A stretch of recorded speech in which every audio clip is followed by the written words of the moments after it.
ہم پڑھ رہے ہیں مرزا ادیب کا ڈرامہ دستک۔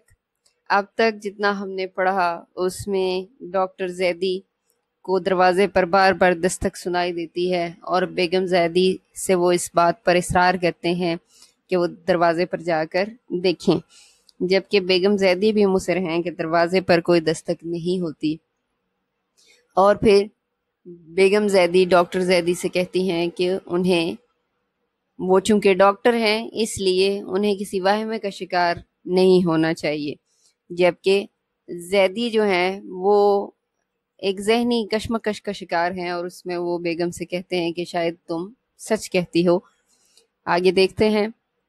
بیگم آواز میں تھوڑی سی نرمی پیدا کر کے ڈاکٹر زیدی سے مخاطب ہیں، آپ خود ہی بتائیے، ایک ڈاکٹر حقیقت پسند نہیں ہوگا تو اور کون ہوگا؟ دروازے پر دستک کی آواز سننا حقیقت کے خلاف ہے؟ جب دستک ہی نہ ہو اور اصرار کیا جائے کہ آواز سنی ہے، اس وقت آواز سننا کس طرح حقیقت ہوئی؟ ڈاکٹر سر جھکا کر اپنی پیشانی پر ہاتھ رکھ لیتے ہیں۔ بیگم انہیں دیکھتی رہتی ہیں۔ ڈاکٹر صاحب کی نظریں بے اختیار سامنے پردے پر پڑتی ہیں۔ تیز و تند ہوا کا شور بڑھ گیا ہے، شاید بارش شروع ہو گئی ہے۔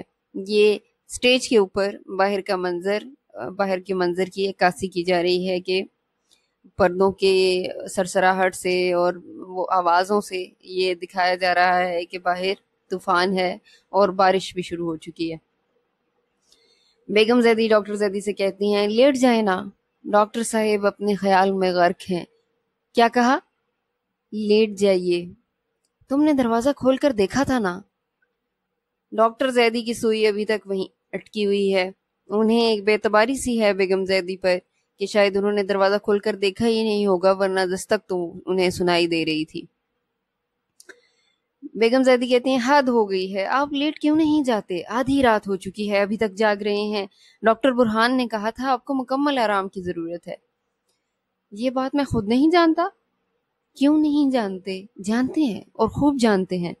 ڈاکٹر برہان نے کہا تھا میں خود آ کر دوا پلاؤں گا، یاد نہیں رہا اسے، صبح آئے گا۔ اچھا لڑکا ہے، میں نے اتنا ذمہ دار اور فرض شناس نوجوان آج تک نہیں دیکھا۔ سوائے کام کے اور کچھ سوچتا ہی نہیں اسے۔ ہر وقت کام، دن ہو یا رات، کام کے علاوہ اور کوئی غرض نہیں۔ یہ ہے فرض شناسی۔ ڈاکٹر زیدی بیگم زیدی کے اس تبصرے پر کہتے ہیں، ڈاکٹر کو فرض شناس ہی ہونا چاہیے۔ یہ جملہ ہمارے اس ڈرامے کا مرکزی خیال بھی ہے کہ ایک ڈاکٹر کو فرض شناس ہونا چاہیے۔ اسی ایک سطر کے گرد اور اسی ایک تصور کے گرد پوری کہانی گھوم رہی ہے۔ یہ کہتے ہوئے ڈاکٹر صاحب پھر سامنے پردے کو دیکھنے لگتے ہیں۔ بیگم بھی ان کی شاید تعاقب میں دیکھتی ہیں، ان کی نظروں کے تعاقب میں، تو پھر جھنجھلا کر ان سے کہتی ہیں، آپ پھر؟ توبہ ہے، ڈاکٹر برہان آئیں گے تو کہوں گی۔ کیا کہو گی؟ یہ بھی تو ایک بیماری ہے، دروازے پر کوئی ہے نہیں اور آپ ہیں کہ دستک کی آواز سن رہے ہیں۔ ایک بار نہیں، کئی بار ایسا ہوا ہے۔ دروازے کی گھنٹی بجتی ہے اور ڈاکٹر زیدی بیگم زیدی سے کہتے ہیں، اب تو آیا ہے کوئی۔ وہ طنزیہ لہجے میں ان سے کہہ رہے ہیں کیونکہ ان کو تو پہلے بھی لگ رہا تھا کہ دروازے پر کوئی موجود ہے۔ شاید ڈاکٹر برہان ہے۔ بیگم دروازے کی طرف جاتی ہیں اور پردے کے پیچھے غائب ہو جاتی ہیں۔ چند لمحوں کے بعد جب باہر نکلتی ہیں تو ان کے ساتھ ڈاکٹر برہان بھی آتے ہیں۔ ڈاکٹر برہان عمر کے لحاظ سے بالکل نوجوان ہیں۔ ہاتھ میں ڈاکٹروں والا بیگ برساتی پہن رکھی ہے۔ برساتی جس کو انگریزی میں رین کوٹ بھی کہا جاتا ہے، جو بارش سے بچنے کے لیے پہنی جاتی ہے، کوٹ نما ہوتی ہے۔ ڈاکٹر برہان دور ہی سے کہتے ہیں، السلام علیکم ڈاکٹر صاحب۔ وعلیکم السلام۔ بڑی تکلیف کی بیٹا، اس وقت آنے کی کیا ضرورت تھی؟ صبح دیکھا جاتا۔ کوئی بات نہیں۔ ہاں بیٹا، اس وقت بھلا کیا ضرورت تھی آنے کی؟ آج شام سے پہلے 2 کیس ایسے آگے کہ فرصت ہی نہ ملی، بڑا مصروف رہا۔ برہان آگے بڑھتے ہیں، بیگ چھوٹی میز پر رکھ دیتے ہیں۔ کہیے، ٹیمپریچر لیا؟